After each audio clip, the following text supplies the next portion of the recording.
வணக்கம். தேசம் சிறப்பு செய்திகளுக்காக நான் உங்கள் ரேவதி குணாலன். அரசியலில் இந்தியர்கள் ஓரங்கட்டப்படுகின்றனரா? தான்சிரி குமரன் கேள்வி. இந்தியர்களில் இருவர் அமைச்சராக இருந்தும் இந்திய சமுதாயம் அரசியல் ரீதியாக ஓரங்கட்டப்படுவதும் இந்து சமயம் இழிவுபடுத்தப்படுவதும் தொடர்பாக வேதனை அளிப்பதாக முன்னாள் துணை அமைச்சர் தான்சிரி குமரன் கூறினார். கோலாலம்பூர் மாநகர் மன்றத்தில் வழக்கமாக ஒரு இந்திய உறுப்பினருக்கு வழங்கப்பட்டு வந்த நிலையில் இம்முறை மடானி அரசாங்கத்தால் மறுக்கப்பட்டிருப்பது மாநகர் மன்ற உறுப்பினராகும் தகுதி வாய்ந்த இந்தியர்கள் யாரும் இல்லையா அல்லது மடானி அரசாங்கத்தை நம்பி வாக்களித்த இந்தியர்கள் அரசியலில் ஓரங்கட்டப்படுகின்றனர் என தான்சிரி குமரன் கேள்வி எழுப்பினார். வழிபாட்டு தலங்களை உடைப்பவருக்கு எதிராக என்ன நடவடிக்கை எடுக்கப்படுகிறது என சட்டத்துறை தலைவரிடம் அமைச்சர் கோவிந்த் சிங் விடுத்துள்ள வினாவாகவும், பணம் வாங்கிக் கொண்டு நாட்டில் இன கலவரங்களை தூண்டும் கும்பல் அடையாளம் காணப்பட்டிருக்கிறது என அமைச்சர் ரமணியின் அறிக்கையை தான்சிரி குமரன் வரவேற்றார். அமைச்சரவையில் பேசி தீர்வு காண வேண்டிய நிலையில் உள்ள இந்த பிரச்சினைகள் பொதுவெளியில் பேசுவதால் எவ்வித பயனும் விளையப் போவதில்லை என அவர் குறிப்பிட்டார்.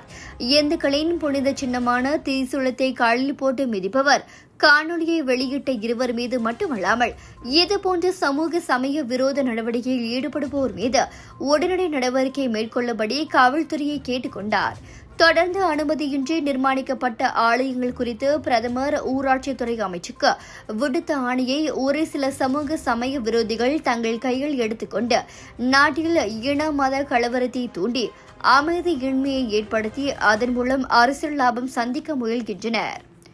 கோலாலம்பூர் மாநகர் மன்றத்தில் இந்தியர்களின் உரிமையை நிலைநிறுத்தும் வகையில் ஓர் இந்தியரை கூட உறுப்பினராக நியமிக்கும் முயற்சியில் நாட்டிலுள்ள அரசியல் கட்சிகள் தங்களிடையே உள்ள கருத்து வேறுபாடுகளை மூட்டை கட்டி மூளைகளை வைத்துவிட்டு ஒன்றிணைந்து தன்மானம் செயலில் இறங்கும்படி இந்திய அரசியல் கட்சித் தலைவர்களை தான்சிரி குமரன் வலியுறுத்தினார். இத்துடன் இன்றைய செய்திகள் நிறைவடைகின்றன. மேலும் பல ஆன்மீக செய்திகளை தெரிந்து கொள்ள தேசம் டிவி மலேசியா யூடியூப், டிக்டாக் மற்றும் இதர சமூக வலைதளங்களை பின்தொடருங்கள். உங்களிடமிருந்து விடைபெறுவது நான் உங்கள் ரேவதி குணாலன். மக்களோடு தேசம், தேசத்தோடு மக்கள். நன்றி, வணக்கம். ஒரு வீட்டுக்கு ஒரு பட்டதாரி எனும் நிலை போய் ஒரு வீட்டுக்கு பல மருத்துவர்களை உருவாக்கும் நடவடிக்கையில் இறங்கியுள்ளது எய்ம்ஸ் பல்கலைக்கழகம்.